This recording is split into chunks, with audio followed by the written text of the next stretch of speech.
Greetings, everybody. I'm Rachel.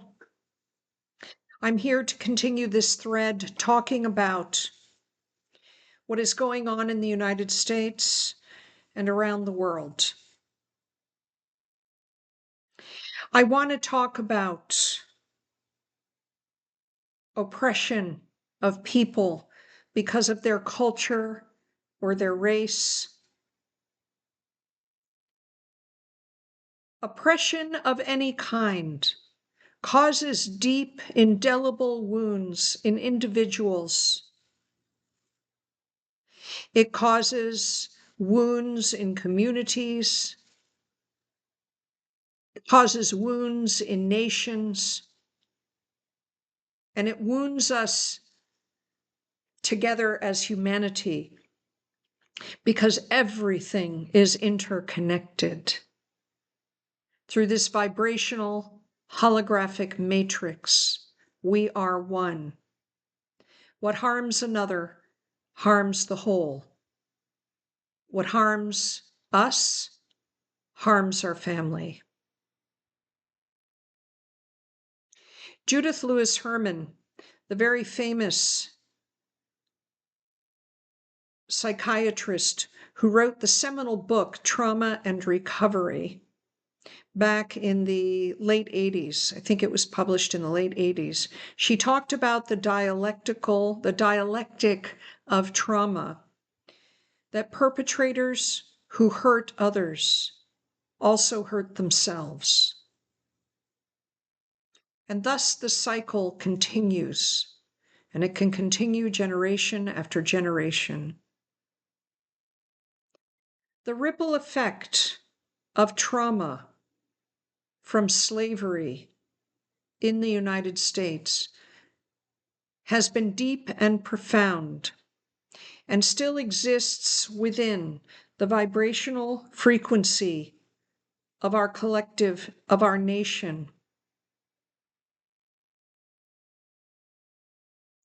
The appearances of racism, subtle to overt, are a result of this smog of the labeling of others as lesser deserving of life, of the trauma of enslavement, of enslaving the people in Africa, and of the ongoing enslavement of their descendants.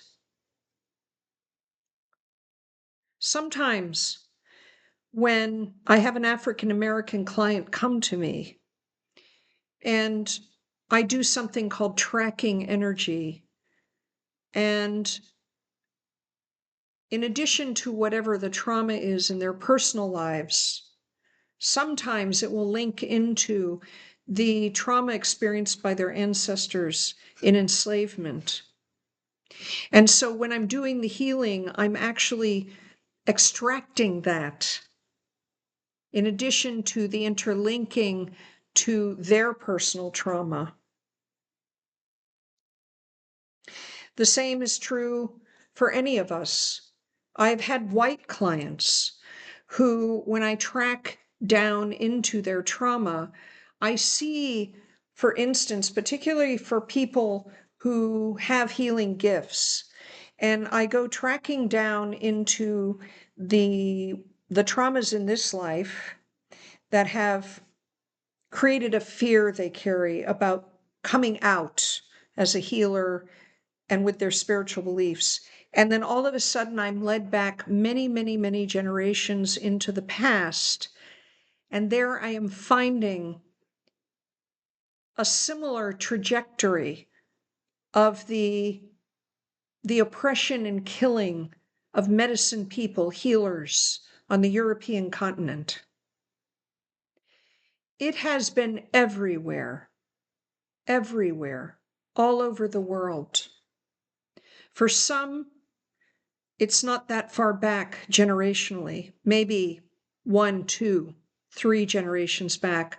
For some of us, like me, that kind of wounding goes back so many generations into the past that it is long past being remembered within a family system. The point I'm saying here is that oppression of any kind wounds us. And if it remains unhealed, that wound is carried through into subsequent generations and can create cycles of symptoms of PTSD, generation after generation, can create cycles of addiction, cycles of all kinds of dysfunctions within families and communities. We are one. We are one. And so, in the face of the rising voices that wish to oppress immigrants in this country, both legal and illegal, particularly from Central and South America, I stand up and say, stop. This is madness. We are all human beings. We all have goodness in us. We all have light. We all have creative gifts to offer the world.